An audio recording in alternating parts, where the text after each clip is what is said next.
Welcome to From Head to Heart and Home. We're excited to have you listen in on our conversation.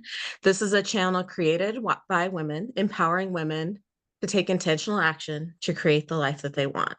With your hosts, Shanda Soretti, certified transformational coach, and myself, Carla Center, relationship coach.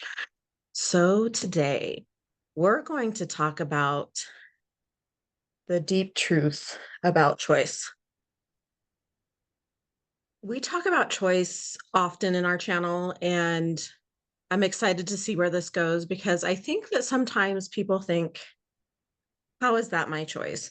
How was that thing my choice? Like what I wear today is a choice, but how can what happened to me be my choice? So I'm excited to see where our conversation goes and for all of the little insights and tidbits that we share with you. And I'm going to let Shanda take this away.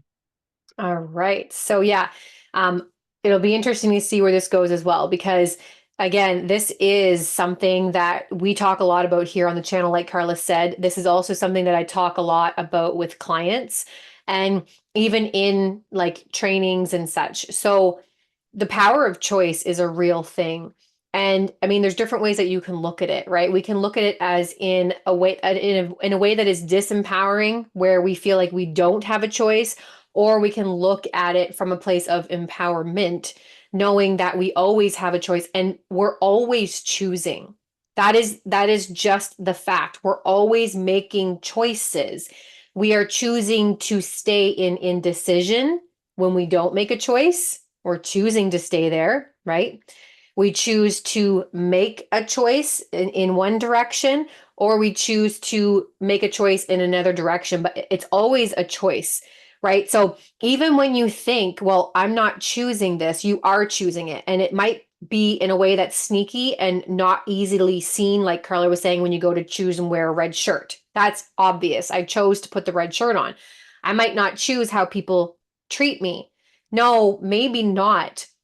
But we're always choosing things like who we spend our time with, what we allow into our life, how we allow people to treat us. So those are the types of choices we're talking about. It's like it's the deep choices, it's the unseen, almost recognizable choices that we make all the time, right? So we might not choose our circumstances. We might not have necessarily chosen some of the things that we were born into and how things played out, but we absolutely do choose how we react in every single situation, how we behave in every single situation, right? We do choose what we attract and what we call in. We do choose who we spend our time with. We do choose how we spend our time and what we give our attention to. And even more importantly, we choose what we avoid. We choose what we do not want to look at. We choose what we deny. We choose what we don't allow. So hopefully that gives a little bit of clarity in kind of the deep dive that we're doing into this and how we're going to explore this conversation today. Love that. Beautiful explanation, Shanda. And when you take a look at your relationship, so what are the patterns in our relationships that we're continuously to choose? Do I allow myself to believe that I am responsible for somebody else's feelings or that they are responsible for my feelings? That's a choice. You get to choose whether you see it as I'm responsible for my actions and reactions, and so are they. It's disempowering to allow somebody else to be responsible for your feelings as well as you feeling responsible for their feelings. You're disempowering them. That's a choice. The same with hard communication, not talking to somebody about your thoughts and your feelings and trying to understand where each other is coming from when it comes to different things in your life that you want. I Hmm. mean, we avoid it for money, feelings, where the relationship is at, what you want in the relationship. And those are all choices. Yeah. Avoidance is a choice, like Shanda was saying.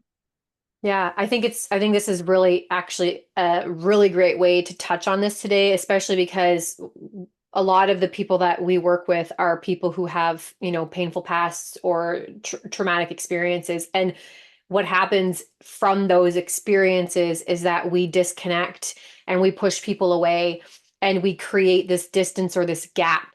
But as a result of that, we feel lonely, we feel misunderstood, we feel deprived, but it's actually our choosing.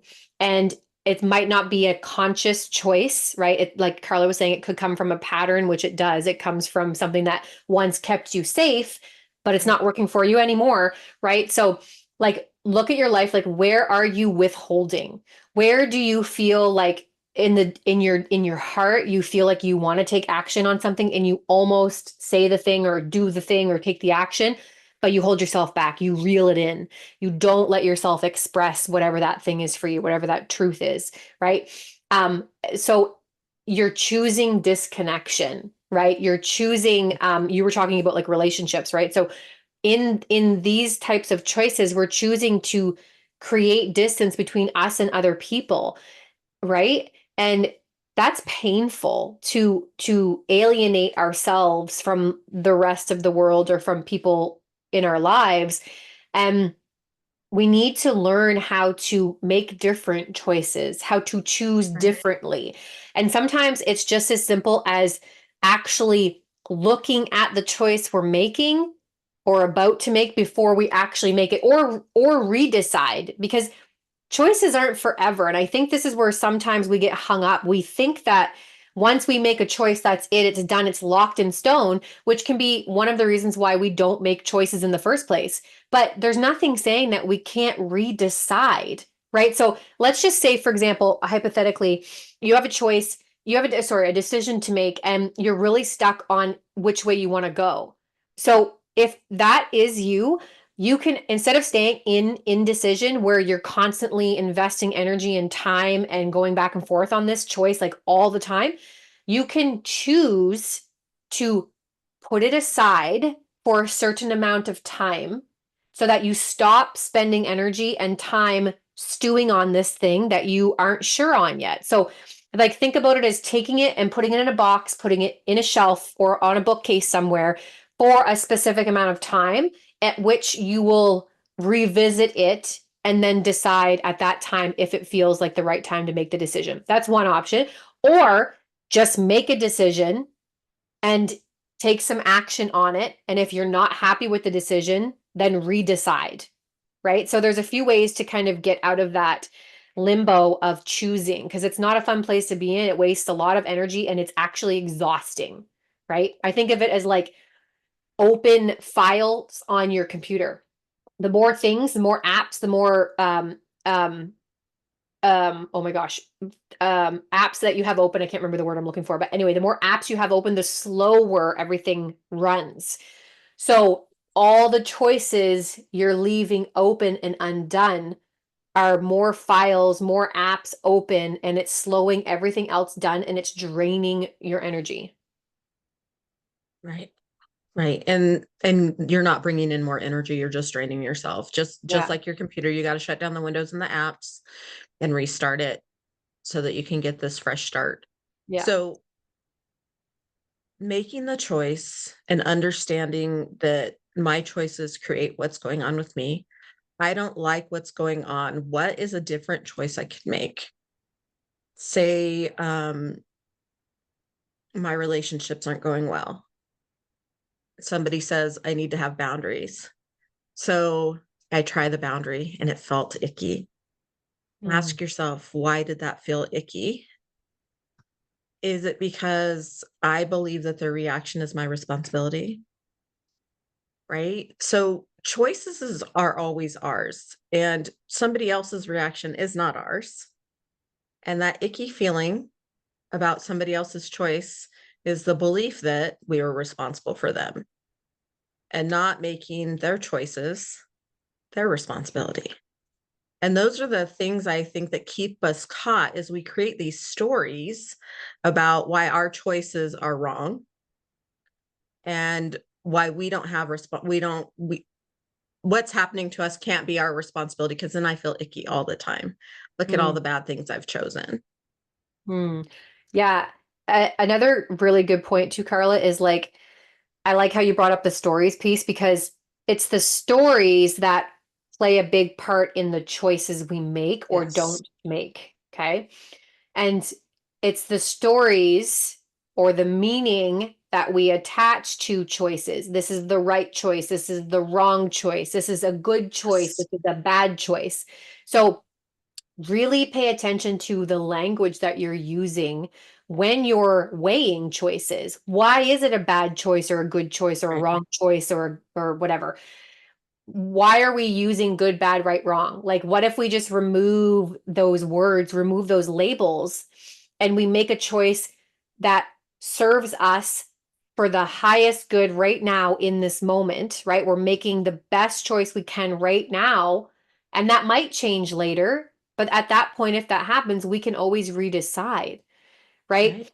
So instead of, because when we say something's good or bad, right or wrong, we are judging it, right? We're casting a judgment onto that thing. And what if we could just take that away? What if we could just remove it? And it might not always be as simple as that, but really sitting down and looking at things clearly, like from a very clean perspective, not attaching your values or your expectations or experiences to these choices, right? And it's like, I always say this to my clients: if you make a choice and you like the reason for making the choice, you're good to go. If Right. you like the reason for making the choice you made, you're good to go. If we don't like the reason for making a choice, like I'm only doing it because it's going to do this, or because it'll help with this, or stop this, or prevent this, that's something we need to look at. But if you're like, no, Mm. I'm making a choice from a place of empowerment, a place that feels good, then you're good, right? Right. And the other thing too about choice is that sometimes when it's not like a really really serious thing, like could be like to do with a relationship or something, or moving or changing something, we can simply say, what is the best case scenario if I choose A, and what is the Mhm. best case scenario if I choose B? So we're not looking at worst case scenario, we're looking at best case scenario. Right. And do I want to try that? Okay, let's try that. And so then you try that and you go all in on that decision and see it through, right? And again, if something happens down the line where it's not working anymore, then you can redecide. You can make the choice Right. over again and switch, right? Like it's okay. Right. Exactly. And choices teach us things. So, okay, I've made a choice. What am I learning from this? What can this show me for my next choice? There Mm, if we take it instead of being like this is a good choice or a bad choice, I'm not going to use my head. I'm going to use my heart to make my choice that feels right for me. And when it comes down to it, I will just look at how did this come out and what has it taught me about myself? What has it taught me about other things I can do in the future? Instead of going like, oh, this was good, this was bad. Like Shanda was saying, instead of making things good or bad, just really like we're continuously learning, all of mm, us, all of us. And if we go into things with an open mind, choosing from our heart and understanding that some choices are going to teach us certain things. And it's not about being good or bad, but about, okay, it just has taught me either this is not the way for me, or it's taught me something about myself that I didn't realize. There is mm, so much to it. If we go into an open mind about, I'm not judging this, I'm just going to see what I can learn in my choices about who I am, what I want, what I desire, and how I can create the life I really want instead of staying in this box of the choices that have been made off of fear and mm. survival. Yeah, and that's bringing up for me how we make choices based on the past all the time because our brain likes simple, our brain likes easy, our brain likes predictable and certainty.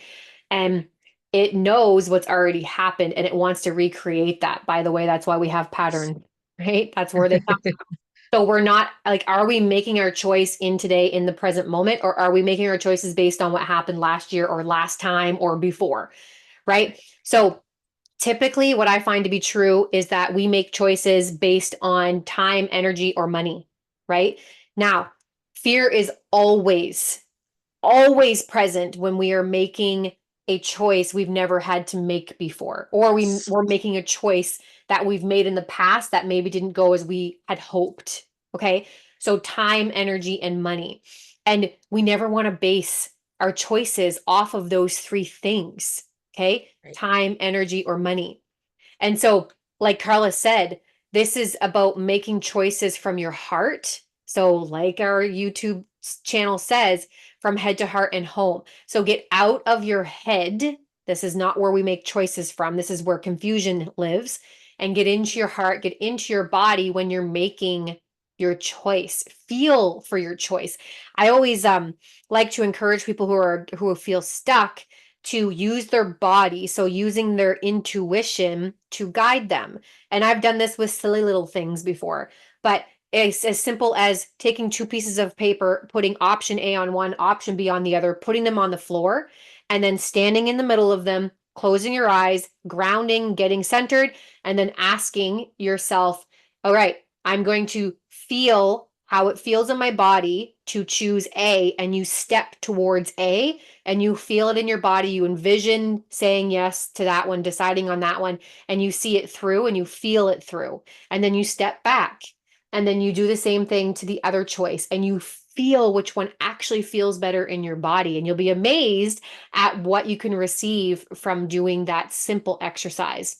And to highlight again something that Carla just said too, is that throughout the entire process, no matter what you decide, if you go back on your decision, if you change your mind, if you decide not to decide, whatever it is, learning through that process, taking all of the lessons and learning throughout the entire process. Where do you feel resistance? Where do you feel discomfort? Where do you feel pulled forward or compelled forward? Like really tune in to what your body's trying to communicate with you, right? Because 20% of the information goes from our brain to our body, 80% comes from our body to our brain. So we have to be able to feel things out instead of thinking things through all the time, which is we're taught the opposite. So let go of that old belief and just try something new.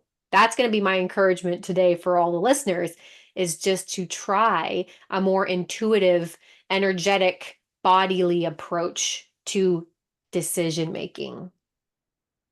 Beautiful, beautiful. And you'll see a lot of people in that are very successful. They do that. They're intuitively making decisions, and they actually make them quite quickly because they have learned to be connected to their body when they make their decisions.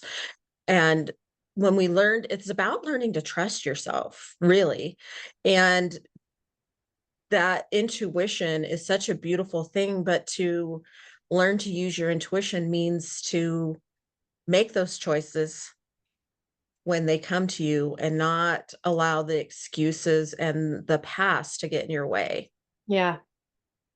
Yeah. And um always keep in mind that no matter what you choose is the right choice, Yes. right? Like we can get so stuck in, oh, I don't want to mess up. I don't want to, but life's always leading you forward. And sometimes we don't take the direct path to get there, and that's okay. Yes. So really hold the belief of no matter what I choose, it's going to be for my best interest, for my highest good, and really leading with that belief and having so much love and acceptance and forgiveness for whatever you choose all the time. And in turn, like we always encourage you, is to have this same patience, acceptance, understanding, forgiveness, compassion for others and their choices as well. Because at the end of the day, the truth is that we are all always doing the best we can with what we have at that time. So if that is true, then, you know, how can we have negative feelings, negative thoughts about choices, others or ourselves, right? It's like it really comes down to accepting. And if that's a struggle, then you can ask yourself, what am I meant to learn from this experience? What is the gift within this experience, even if it's so hard and painful and uncomfortable, even more so? What is the gift that wants to be unwrapped and brought to my life? And take me forward towards where I want to be. Yeah. Yeah. Beautiful. Beautiful. Is there anything else you want to share? No, I honestly just really want to encourage people to lean into feeling things instead of thinking things. Honestly, thinking is where so much pain comes from, right? And discomfort and overwhelm and anxiety and confusion. So, if that has been your result up until now, let's just be open to trying something different. Let's be open to dropping into our body and feeling for an answer as opposed to thinking for the answer. And if you guys need support, if you need more clarification in any of the processes we've shared, drop us a link, a note below, and we will connect with you and give you some more tools or more clarification on how to use what we shared with you today. Yeah.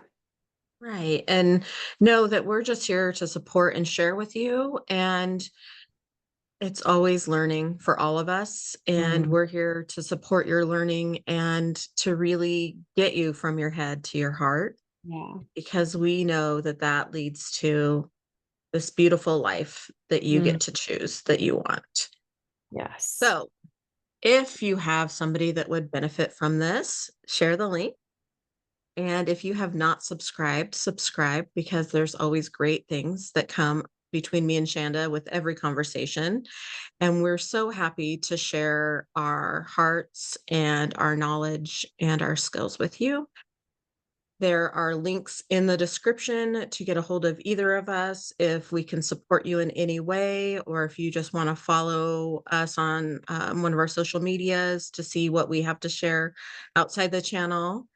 And we will be back next week with another great conversation. Bye bye for now.